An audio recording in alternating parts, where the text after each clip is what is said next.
Dans la Bible, il y a ces quelques mots, « Soyez toujours joyeux ». Et dans le monde, dès qu'il pleut un peu, c'est la tristesse. Et si l'équipe qu'on aime bien n'a pas gagné, c'est la tristesse aussi. Hein. Et puis il y a des joies saines, d'avoir un enfant, de se marier, d'avoir des moments paisibles en vacances, etc. Des joies qui sont saines. Mais nous allons parler maintenant de la joie du Seigneur. Hein. La joie de l'Éternel sera notre force. À travers les textes de la Bible, malgré que nous allons parler aussi de la tristesse, de la souffrance, et c'est un paradoxe, hein. Lumière, ténèbres, joie et tristesse, joie et souffrance. Ça, on aura toujours ça jusqu'à la fin des jours, hein. Toujours ce paradoxe, mais même dans la souffrance, dans notre cœur, il y a la joie. Il y a la joie d'appartenir au Seigneur et de marcher dans ses voies. Amen. On va lire un texte dans l'évangile de Jean. L'évangile de Jean. Jésus s'adresse ici à ses disciples peu avant son arrestation, sa crucifixion. Et il est vrai qu'il y avait beaucoup de tristesse dans leur cœur que Jésus allait être arrêté. Mais Jésus va leur dire ceci dans Jean chapitre 16, verset 20. Voilà Jésus qui donne ce conseil. Et ce conseil qu'il le donne, c'est non seulement à ses disciples, mais à nous aujourd'hui. Hein. Et j'espère que vous êtes comme moi. Quand vous lisez la Bible, vous dites, c'était pour lui, mais c'est pour moi. La parole de Dieu a été annoncée dans certaines circonstances, mais elle est, pour tous et pour toutes, une source de joie et d'inspiration. Alors je lis, hein, en vérité, je vous le dis, vous pleurerez et vous vous lamenterez, et le monde se réjouira. Vous serez dans la tristesse, mais votre tristesse se changera en joie. La femme, lorsqu'elle enfante, éprouve de la tristesse parce que son heure est venue, mais lorsqu'elle a donné le jour à l'enfant, elle ne se souvient plus de la souffrance à cause de la joie qu'elle a de ce qu'un homme est né dans le monde. J'ai bien ce texte m'a attiré, je n'ai pas souvent porté attention, mais c'est quand même intéressant. D'abord, une promesse. Votre tristesse se changera en joie. Et pour le chrétien, c'est une réalité toute simple, que là-haut dans le ciel, le mot tristesse n'existera plus. C'est la bonne nouvelle. Dans le ciel, il n'y aura pas de tristesse. Ici, pourquoi il y a la tristesse? Parce que nous sommes confrontés aux épreuves, nous avons des attaques de l'ennemi de notre âme qui nous tentent, et là-haut dans le ciel, ça ne sera plus. Voilà la bonne nouvelle. Et là, il est question d'une femme, et là, j'ai bien aimé cette image que Jésus a donnée, une femme lorsqu'elle enfante. Alors, j'imagine une femme qui sait qu'elle va avoir un enfant, eh bien, il y a déjà de l'espérance. Quel sera cet enfant, hein? Il y a déjà quelque chose qui bouillonne dans son cœur pendant ces 9 mois de grossesse. Et puis, il y a le moment où elle doit accoucher. Et là, comme il est dit, hein, eh bien, lorsqu'elle enfante, elle a de la tristesse que son heure est venue. Quand le moment de l'accouchement, il y a à la fois de l'espérance. Ah, je veux mettre au monde de cet enfant. Et puis, on ne sait pas comment ça se passe à l'accouchement. Hein. Parfois, ça se passe mal pour l'enfant. Et des fois, malheureusement, les enfants meurent à la naissance. Donc, il y a à la fois la joie d'avoir un enfant et la crainte que ça ne se passe pas bien. Hein. Mais quand l'enfant est né, eh bien, elle a une grande joie. Voilà, une grande joie. Et voilà, c'est ce que nous vivons.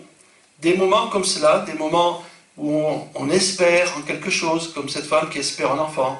Des moments où on fait toutes sortes de projets. Et puis le moment arrive, et puis il y a des épreuves, des contrariétés, tout ça. Est-ce que le projet va réussir? Eh bien oui, lorsque le projet réussit pour le Seigneur, pour la gloire de Dieu, eh bien c'est une grande joie. Donc, retenons ceci, que votre tristesse se changera en joie. Et l'apôtre Paul, lorsqu'il parle de son ministère, il parle des choses difficiles qu'il a vécues. Hein. Il a été lapidé, il a reçu des coups de fouet, il a fait parfois des grands voyages dans le danger, dans le froid, dans la nudité, mais il y a toujours la joie dans son cœur. Alléluia. Et heureusement que le Seigneur nous donne son Saint-Esprit, un Saint-Esprit de joie, d'amour. Hein? Un esprit de joie, d'amour, et ce Saint-Esprit aussi qui nous donne de l'espérance. Très important qu'on ait de l'espérance. Pour regarder en haut. en haut, parce que là-haut, le Seigneur viendra nous chercher un jour. Jésus revient bientôt. Voilà la bonne nouvelle. Alors, on va parler un peu de cette joie de Dieu, de cette joie spirituelle. Dans Luc chapitre 1er, nous allons être là à la naissance de Jésus. À la naissance de Jésus. Vous connaissez ces textes, mais il est bon de les relire parce qu'il y a des choses très importantes. Dans Luc chapitre 1er, verset 9, il y avait ces bergers qui paissaient les troupeaux dans les champs. Et voici ce qu'il dit au verset 9. Et voici un ange du Seigneur leur apparut, et la gloire du Seigneur resplendit autour d'eux. Ils furent saisis d'une grande frayeur. Mais l'ange leur dit, ne craignez point, car je vous annonce une bonne nouvelle, qui sera pour tout le peuple le sujet d'une grande joie. C'est qu'aujourd'hui, dans la ville de David, il vous est né un sauveur, qui est le Christ, le Seigneur. Alors d'abord, c'est quelque chose d'extraordinaire. Je m'imagine ces bergers, ils sont là, tranquilles, en train de garder leur troupeau, et puis un ange leur apparaît. C'est pas tous les jours qu'on voit un ange. Il y a une certaine gloire là qui est là. Et puis il leur dit, je vous annonce une bonne nouvelle. Et la bonne nouvelle, nous la connaissons, l'évangile de la grâce. La bonne nouvelle que Dieu, en Jésus-Christ, est venu parmi nous. Gloire à Dieu. La bonne nouvelle que nous avons la possibilité d'être sauvés de nos péchés, d'être guéris de nos maladies. C'est là la bonne nouvelle. Et qui sera pour tout le peuple le sujet d'une grande joie. Ah, dans le monde, il y en a de la misère. Hein. Dans le monde, il y a des guerres, il y a des violences, il y a toutes sortes de choses horribles. Mais même dans ces situations-là, ceux qui entendent l'évangile, ils sont réconfortés par une grande joie. La grande joie qu'il y a maintenant une espérance. Du temps de Jésus, eh bien c'était vraiment difficile. N'oublions pas que ce peuple était envahi par les Romains. Ils étaient en période de guerre.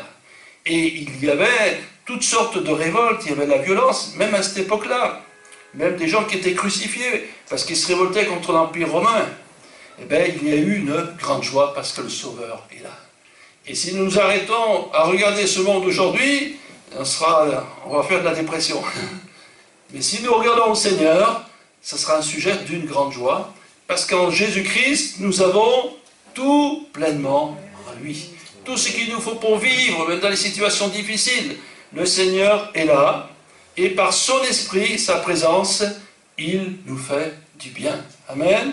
Il nous fait du bien, il nous réconforte, il nous console. On voit Jésus qui avait de la compassion. Il voyait cette femme, la veuve de Naïn, qui a perdu son mari, qui vient de perdre son enfant, et il a dit, ne pleure pas. Il a ressuscité le fils de la veuve de Naïn. Jésus était toujours vers ceux qui souffraient, les lépreux, les paralytiques, des gens qui n'étaient pas tombés.